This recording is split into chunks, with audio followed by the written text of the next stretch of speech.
ఇప్పుడే వచ్చిన సమాచారం ఏంటంటే దేవేంద్ర అనే ఒక అడ్వకేట్ తుమ్మలపాలెం నుంచి ఈ 5 లోడ్ల ట్రాక్టర్ సరుకు అక్కడ లోడ్ చేయించి దీనికి ఒక రిహర్సల్ చేసి జగన్మోహన్ రెడ్డి గారి వాహనం వచ్చినప్పుడు నా ఇన్స్ట్రక్షన్స్ మేరకు ఇవి రోడ్డు పైన మీరు వేయాలని చెప్పి 2 ట్రాక్టర్ డ్రైవర్లు AP03 TB54332 మొయ్యుద్దీన్ అక్బర్, అదేవిధంగా AP03AA2313 ఉదయ్ కుమార్ కిలారి, వీళ్ళిద్దరు కూడా పోలీస్ కస్టడీలో ఉన్నారు. వాళ్ళు ఒప్పుకున్నారు. ఈ విధంగా ట్రయల్ రన్గా ప్రిపేర్ అయ్యి ఈ దేవేంద్ర అనే ఒక అడ్వకేట్ వైఎస్ఆర్సీపీ సింపథైజర్ ఇతను ఆ మామిడికాయల్ని ఆ ఊరు కూడా కాదు, పొరుగు ఊరు నుంచి తుమ్మలపాలెం అనే ఊరు నుంచి సేకరించి ఆ సరుకును అక్కడ తీసుకొచ్చి ఆ డ్రోన్ ఫుటేజ్ చూస్తే మీరే ఆశ్చర్యపోతారు.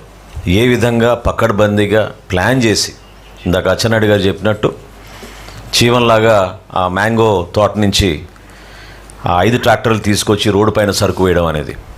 అసలు ప్రధానంగా రాష్ట్ర ప్రజలు ఆలోచించాల్సింది ఏంటంటే లా అండ్ ఆర్డర్ సమస్య సృష్టించడానికి కోసమే ఈ కార్యక్రమాలు చేస్తున్నారు.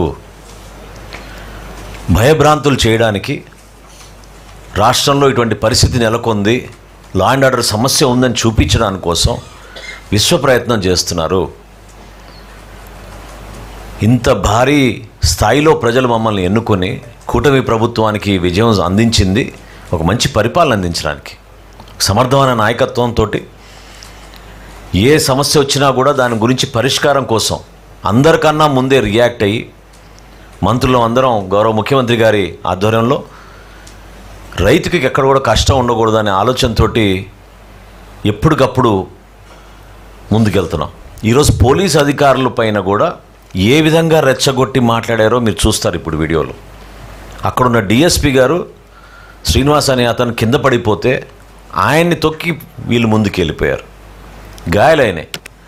ఆంధ్రజ్యోతి ఫోటోగ్రాఫర్ని ఏ విధంగా వీళ్ళు ప్లాన్గా ట్రాక్టర్లు తీసుకొచ్చి ప్రిపేర్ అయ్యారో ఆ ఫోటోలు తీస్తుంటే అతని పైన దాడి చేశారు. కేవలం రెచ్చగొట్టడానికే కాలును తీసేస్తాం, చేయి తీసేస్తాం. అసలు ఆ భాష వింటుంటే రాజకీయ వ్యవస్థలో మనందరం కూడా తలదించుకునే విధంగా వ్యవహరిస్తున్నారు. ఇది చాలా పొరపాటు. ప్రజా సమస్యలపైన మీరు పోరాడండి. గతంలో పవన్ కళ్యాణ్ గారు ఇదే చిత్తూరు జిల్లాలో మదనపల్లిలో టొమాటో రైతుల గురించి వైఎస్ఆర్సీపీ ప్రభుత్వ హయాంలో వెళ్ళినప్పుడు ఆ రోజు కూడా అంతే హార్స్లీ హిల్స్ పైన నిర్బంధించారు, మమ్మల్ని బయటికి రానివ్వలేదు. చివరికి మార్కెట్ యార్డ్ దగ్గరికి వెళ్తా ఉంటే వెళ్ళనీయకుండా రోడ్డు దగ్గరనే రైతుల్ని కలిసాం, పరామర్శించాం.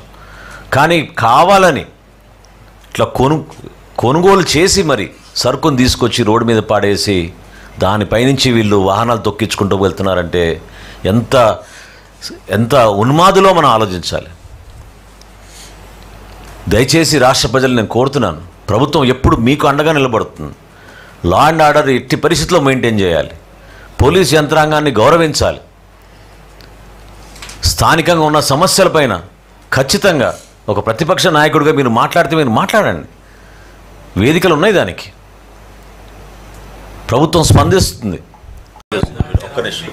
ఒక్క నిమిషం అండి 2 వీడియోస్ ఉన్నాయి, ప్లే చేస్తారు సత్యప్రసాద్ గారు. నువ్వు మాట్లాడు.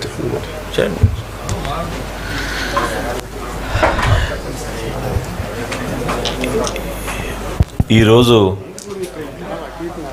జరిగిన సంఘటన ప్రతి ఒక్కరూ కూడా ఆలోచించాల్సిన విషయం. రాజకీయ వ్యవస్థలో సహజంగా ఒక రాజకీయ పార్టీ అధ్యక్షుడు పర్యటించినప్పుడు స్థానికంగా ఉన్న సమస్య పైన అవగాహన తెచ్చుకొని రైతులకి మేలు చేసే విధంగా వ్యవహరించాలి తప్ప మనం ఎవరో ఊహించని విధంగా కష్టపడి పంట పండించిన ఆ సరుకుని రోడ్డు పైన పోసేసి దానిపైనే వీళ్ళు కార్లు తోలుకుంటూ పోతున్నారంటే అంతకన్నా దుర్మార్గం ఏముంటుందో ఆలోచించాలి. మొన్న ఒక కుటుంబాన్ని పరామర్శించడానికి వెళ్ళినప్పుడు మనుషులను తొక్కేశారు. ఈరోజు రైతులను పరామర్శించడానికి వెళ్ళినప్పుడు కష్టపడి పండించిన ఆ తోటపరి మామిడికాయల్ని కావాలని